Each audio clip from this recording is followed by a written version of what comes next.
Hi there Aries, thank you for joining me for your monthly forecast for May. Right at the end of last month, Mercury went into a retrograde. Mercury, the planet of communication, as we know, when it slams on the brakes, it can cause quite a lot of reverberations. And for you, it's very much to do with resources and the things you're buying or selling, or about your self-worth.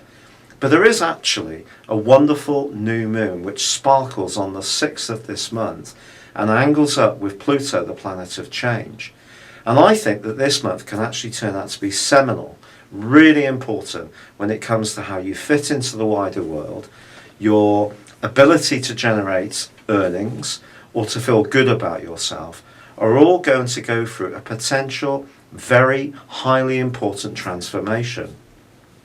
Now, of course, this isn't something that's just starting, because Pluto has been in your sector of success for about 7 years. And it's possible that what you do for a living or how you go about earning your living or fitting into the wider world has gone through some kind of big change during that period of time. But have you reaped the rewards that you really feel that you deserve? Because of the constant clash with Uranus in your sign and Pluto, your desire to be an individual and demonstrate who you are has probably not always rendered the best results, especially if you've gone against what was the accepted pathway. You've had the courage to stand out from the crowd. But you know, despite Mercury's retrograde this month, and also Mars's, Saturn, and Jupiter, and also Pluto, all in retrograde, I think this can be a month of stunning change, but very positive change for you. Because not only is there going to be the solar eclipse on the 6th, which angles up brilliantly to Pluto, there's going to be an angle between Mercury and Pluto, which lasts from week 2 through to the end of the month. And in the second half of the month, Jupiter, the planet of growth, is also going to be forging, along with Mercury, a wonderful grand trine with Pluto, which can really help to transform your situation.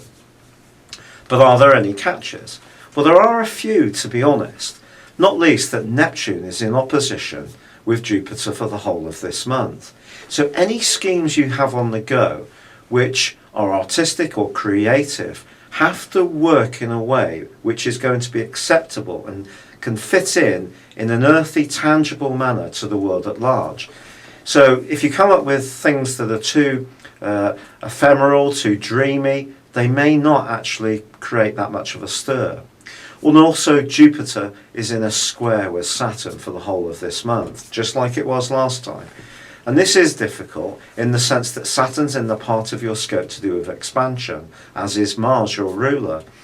Now, when these two are both going backwards, it's possible that things won't go quite as quickly as you would like. And Jupiter is asking you to be more conscious of the details.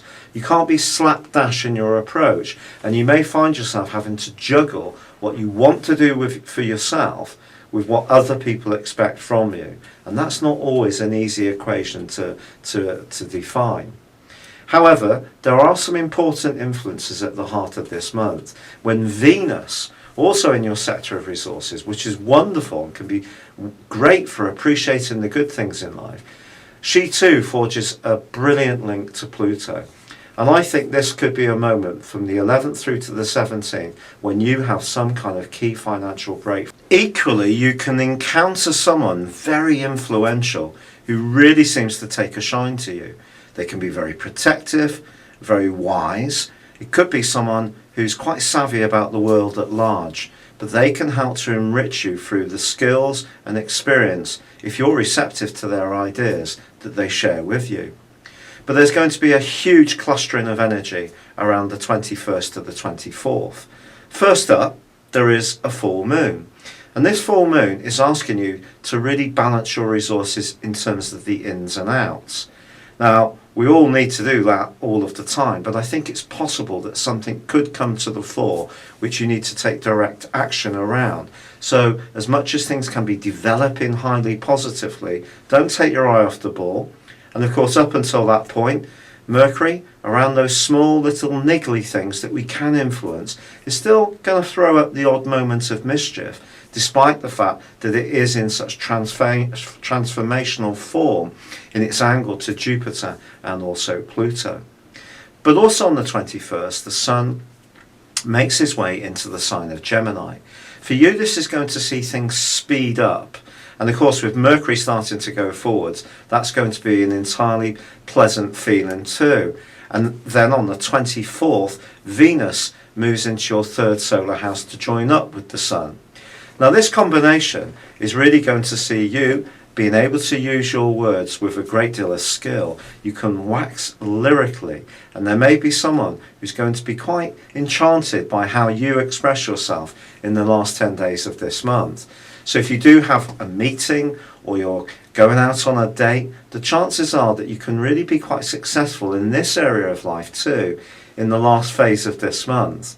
But I think generally how you fit into the world at large, how you feel about yourself, how you earn a living, how you express your creative talents, those really are the hallmarks of this month. And although Mars does start to go, is going backwards this month and goes into an opposition with Venus from the 23rd to the 24th, Mars being your ruler of course, and that could lead to a sparky exchange with someone. I think you can get beyond that, but then Mars ultimately rewinds back into the sign of Scorpio, where it will be for the next 2 months. And it's saying to you that any gains you get are probably going to be hard fought, but it's something that as long as you can be patient and resist being too impulsive or wanting instant results, the bigger picture that's shaping up so amazingly well for you this month is one that you can carry on with a flourish. It's been a real pleasure being with you. Thank you for joining me. Good luck and goodbye for now.